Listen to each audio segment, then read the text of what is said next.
आऊज़ु बिल्लाहि मिनश्शैतानिर्रजीम बिस्मिल्लाहिर्रहमानिर्रहीम। इस्लामिक इंफॉर्मेटिव चैनल के नाज़रीन अस्सलामु अलैकुम। आज की नई वीडियो में आपको खुशामदीद कहते हैं। उम्मीद है कि आप सब खैरियत से होंगे। आज जो सूरह मुबारका पेश की जा रही है उसका नाम है सूरह अल-वाक़िया। रसूलुल्लाह सल्लल्लाहु तआला अलैहि वसल्लम ने इस सूरह मुबारका के फ़ज़ाइल व बरक़ात बयान फरमाए हैं। आप सल्लल्लाहु अलैहि वसल्लम इरशाद फरमाते हैं कि जो शख्स हर रात सूरह वाक़िया पढ़ा करे उसे कभी फ़िक्र और फाका की नौबत नहीं आएगी। हज़रत इब्न मसूद का ये मामूल था कि वो अपनी साहबजादियों को इसकी ताकीद फरमाया करते थे और वो हर रात इस सूरह मुबारका का वेट किया करती थी।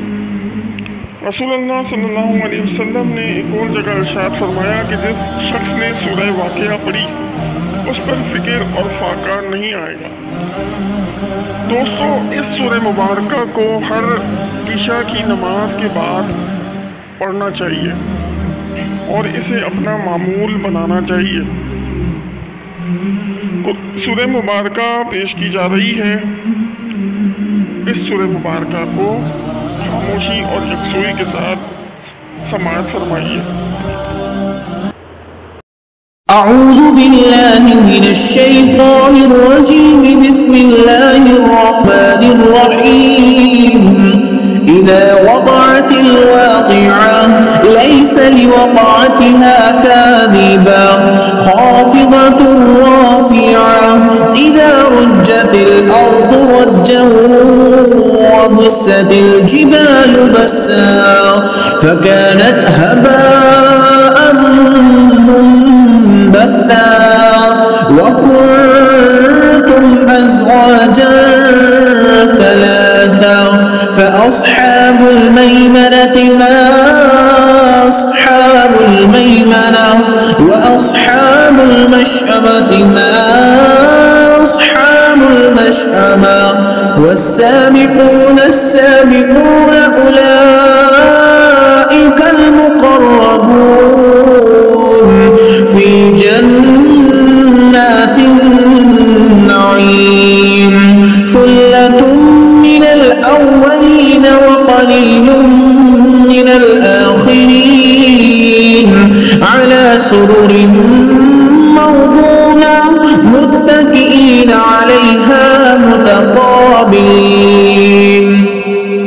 यतूफ़ु अलैहिम विल्दानुम मुख़ल्लदून बिअक्वाबिन व अबारीक़ व कअसिन मिन मईन ला युصدعون عنها ولا ينزفون وفاكهة مما يتخيرون ولحم طير مما يشتهون وحور عين كأمثال اللؤلؤ المكنون جزاء بما كانوا يعملون لا يسمعون فيها لغوا ولا تأثيما إلا قيلا سلاما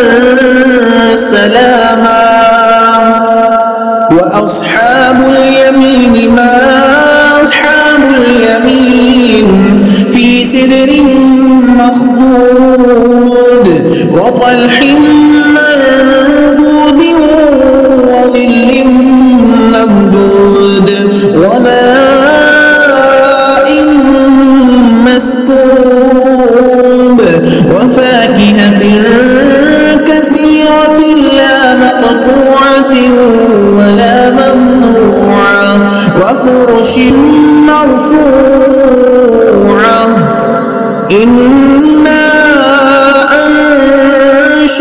أنشأناهن إنشاء فجعلناهن أبكارا عربا أترابا لأصحاب اليمين ثلة من الأولين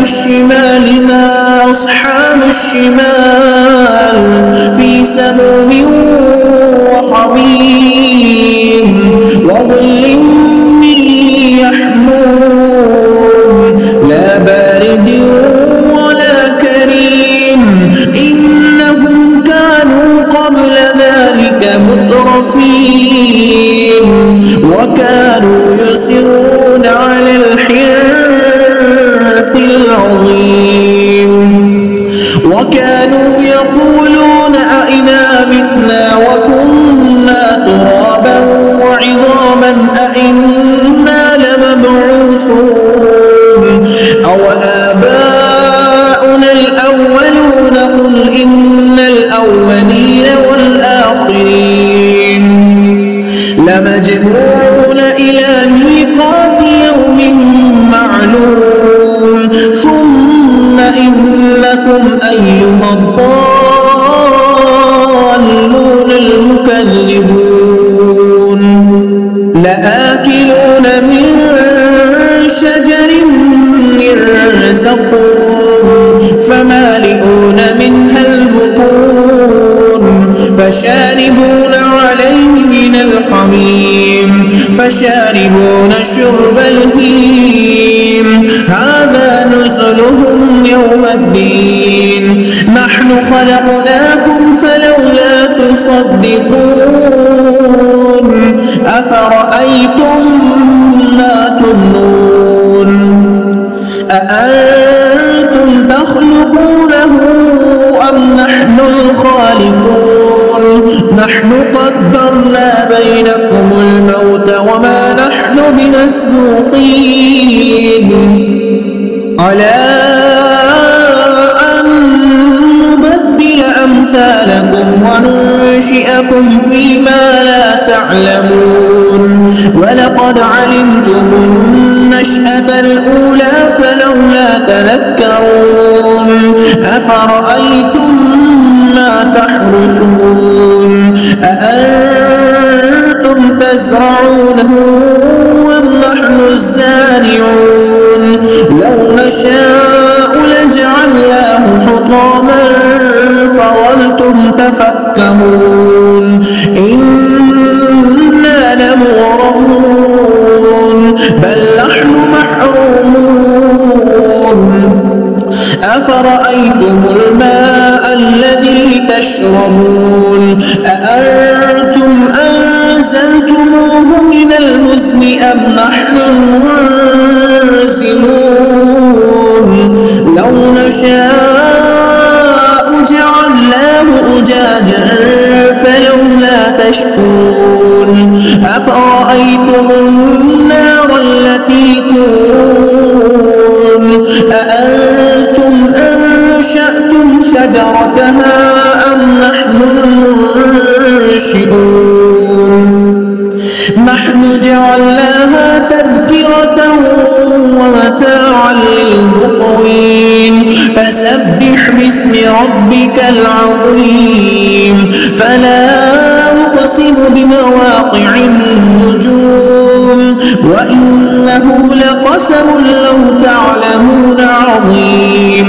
إنه لقرآن كريم في كتاب مكنون لا يمسه إلا المطهرون تنزيل من رب العالمين أفبهذا الحديث أنتم مدهنون وتجعلون رزقكم أنكم تكذبون فلولا إذا بلغت الحلقوم وأنتم حينئذ تنظرون ونحن أقرب إليه منكم ولكن لا تبصرون فلولا إن كنتم غير مدينين ترجعونها إن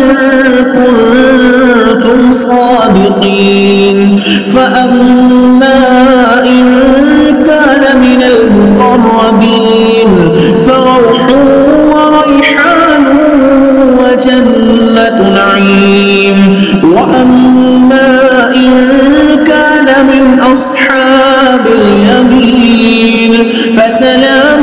فذلك من أصحاب اليمين وأما إن كان من المكذبين الضالين فنزل من حميم وتصلية جحيم إن هذا لهو حق اليقين فسبح باسم ربك العظيم.